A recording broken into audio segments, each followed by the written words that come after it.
এভাবে যদি কাঁচা কাঁঠাল রান্না করেন তাহলে মাংস রেখে এই তরকারিটাই শুধু খেতে মন চাইবে, এতটাই সুস্বাদু এই কাঁচা কাঁঠালের তরকারি। তো আজকে আমি কাঁচা কাঁঠাল রান্না করব, তার জন্য একটা কাঁচা কাঁঠালের অর্ধেকটা নিয়ে নিয়েছি, এটা ছোট সাইজে। তো আমার যতটুকু লাগবে আর কি ততটুকুই নিয়ে নিচ্ছি। আর উপরে দেখছেন অনেক আঠা, তো এগুলোকে সুন্দর মতো আমি কেটে নিয়েছি। শুকলার নিচের সাইডটা খুব সুন্দরভাবে ফেলে দিয়েছি, আর মাঝখানে যে শক্ত একটা আঁশের মতো থাকে সেটাও আমি ফেলে দিয়েছি, আর এইভাবে করে ছোট করে কেটে নিয়েছি। পানি গরম করতে দিয়েছিলাম, পরিমাণ মতো হলুদ আর লবণ দিয়ে ভালো করে পানিটাকে ফুটিয়ে নিব। আর কাঁঠালগুলোকে সুন্দর করে ধুয়ে তারপর এখানে এই ফুটন্ত পানিতে দিয়ে আমি এখানে 5 থেকে 10 মিনিটের মতো একটু জাল করে নিব। এই ধরেন কাঁঠালগুলো আধা সেদ্ধ হয়ে যাবে, ঠিক সে পর্যন্ত আমি এগুলোকে জাল করে নেব। আর দেখুন কতটা কষ বের হয়েছে, কাঁঠালে যেহেতু অনেক আঠার কষ থাকে, তো সেগুলোকে একটু বের করে নিয়ে রান্না করলে কিন্তু বেশ ভালো হয়। তো আমি ভালো করে ফুটিয়ে সবগুলো পানি ঝরিয়ে আলাদা একটা সাইডে রেখে দিয়েছি। আর চিংড়ি মাছ দিয়ে রান্না করব আজকে কাঁঠালগুলো, তাই এখানে ছোট সাইজের কিছু চিংড়ি মাছ নিয়েছি, এগুলোকে আমি সুন্দর করে এখন কেটে নিব। আর একটা কড়াইতে তেল গরম করতে দিচ্ছি, এখন দিয়ে দিচ্ছি সেই কাটা চিংড়ি মাছগুলো খুব ভালোভাবে ভেজে নিতে হবে, যাতে সুন্দর একটা সুঘ্রাণ বের হয় চিংড়ি মাছ দিয়ে।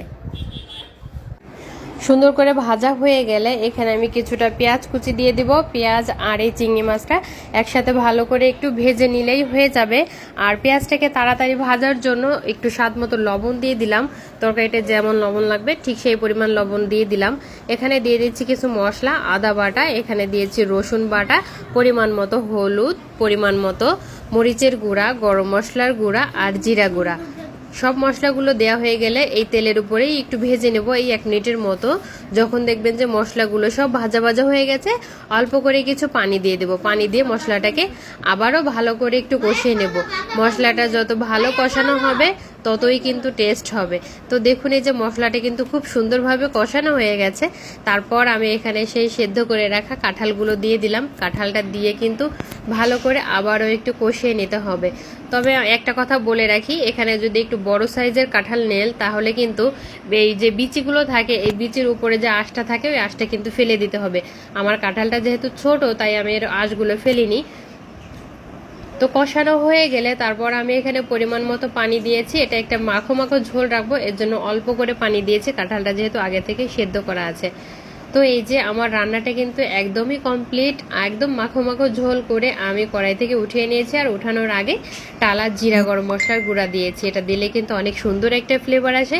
আর এটা খেতে জাস্ট দারুণ লাগবে।